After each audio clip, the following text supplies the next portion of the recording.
नमो नारायण, जय महाकाल, जय मां बगलामुखी। सभी मेरे दर्शकों का बहुत बहुत स्वागत है। और आज का टॉपिक बहुत ही आकर्षक है, ज्ञानवर्धक है और सबसे हटकर है। क्योंकि आपने इस टॉपिक को बहुत बार पहले भी सुना होगा, लेकिन इसके ऊपर डीप वीडियो आपको नहीं मिली होगी। मेरी 2 वीडियो इस टॉपिक पर ऑलरेडी बनी हुई हैं, जो काफी ऊपर भी गई हैं, फेमस भी हुई हैं। और आई होप आपकी कृपा से, आप लोगों के लाइक करने से ये वीडियो भी ऊपर जाएगी और उन लोगों तक पहुंचेगी जो लोग वाकई में इस वीडियो को सुनना चाह रहे हैं। आपका एक लाइक इस वीडियो को आगे उन लोगों तक पहुंचा देता है। ये टॉपिक है कि अप्सरा साधना हम कैसे करें, क्या अप्सरा साधना के नुकसान होते हैं और क्यों नहीं फलित होती है। देखिए, जितने भी साधना मार्ग में आए हुए लोग हैं, वो लोग अप्सरा को जरूर सिद्ध करने की कोशिश करते हैं। कारण काम वासना हो सकती है, कारण वो सुंदर होती है और अप्सरा आपको पैसे भी दे सकती है और अप्सरा बहुत कुछ भी और दे सकती है जो आप नहीं सोच सकते। वो भी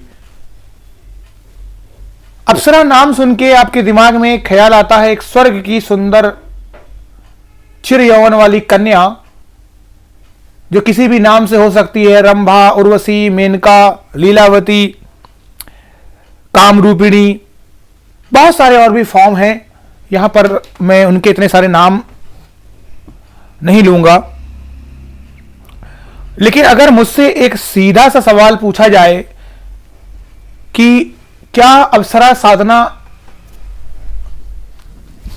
हो सकती है, सिद्ध की जा सकती है, तो मेरा सीधा सा आंसर आएगा नो, नहीं। सबसे कठिन साधनाओं में से एक साधना मैंने इसको माना है। मैं तो कहता हूं कि ब्रह्म, राक्षस, यक्षिणी इन सबसे भी कठिन है। अब आपको लग रहा होगा कि अप्सरा तो एक साधारण सी कन्या होती है, लेकिन कठिन क्या। बस यहीं पर ही पूरा सार है इस वीडियो का। एक बात याद रखिएगा, लेट्स से आपको एक एग्जाम्पल के रूप में मैं देता हूं।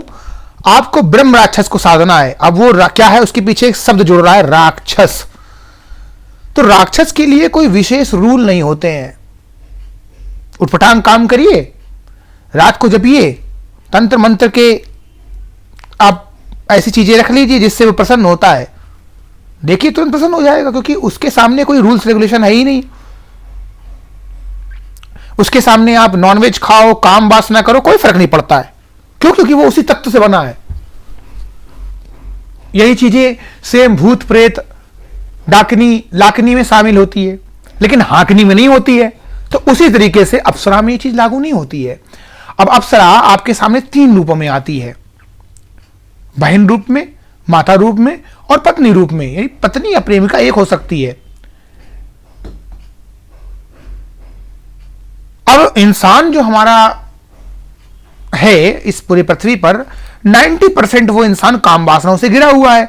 तो उसके दिमाग में पहले कहीं ना कहीं, भले उस समय उसने साधना में अपने आप को स्थिर कर दिया, लेकिन कहीं ना कहीं वो दिमाग में वो चीज है। तो वो जो तत्व है आपके अंदर ऑलरेडी जो मौजूद है, वो आपको साधना में विचलित करेगा। तो वो जो अप्सरा है आपके सामने उसी रूप में आएगी, चाहे आप उसे किस भी रूप में बुलाना चाह रहे हो। वो तो आपका चयन है ना, आप किस रूप में बुला रहे हो। लेकिन ये उसका भी चयन है कि वो किस रूप में आए। जहां उस रूप में आई और आप एकदम से माया के अधीन हो जाओगे और आपका पुरुषार्थ चला जाएगा। दूसरी बात, अप्सरा साधना करने के लिए जो सबसे जरूरी नियम होता है, वो नियम होता है अपने आप को तैयार करना। जितनी भी अप्सराएं साधना का वीडियो लोग बनाते हैं या बनाई है, वो कभी भी आपको ये नहीं बताएंगे कि इसके पीछे रूल्स क्या है।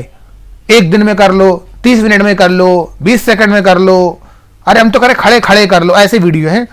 लेकिन उस 1 सेकंड, 20 मिनट, 1 सेकंड, 10 मिनट या 10 साल, 100 साल जो भी वीडियो हैं, उसके पीछे का आप सार समझिए कि वो क्या कहना चाह रहा है। जब तक आप उस लायक नहीं बनेंगे तो आपको 1000 साल भी कम पड़ जाएगा। आप उस लायक है ही नहीं। अप्सरा हमेशा भगवान शिव के अधीन है, क्योंकि शिव सारे मंत्रों के जनक हैं और शिव के ही रूप हैं भैरव। और भैरव में से एक, 8 भैरवों में से एक भैरव है क्रोध भैरव। उन क्रोध भैरव के अधीन है अप्सराएं, यक्षिणियां और नाग कन्याएं। जब भी आप कभी भी अप्सराओं को सिद्ध करना चाहते हैं तो पहले आप क्रोध भैरव के मंत्रों को सिद्ध करिए। अगर आपने क्रोध भैरव भगवान को सिद्ध करके उनके मंत्रों का जाप करके उनको खुश कर दिया तो अप्सरा क्या दुनिया की सारी ताकत आपके अधीन हो जाएगी।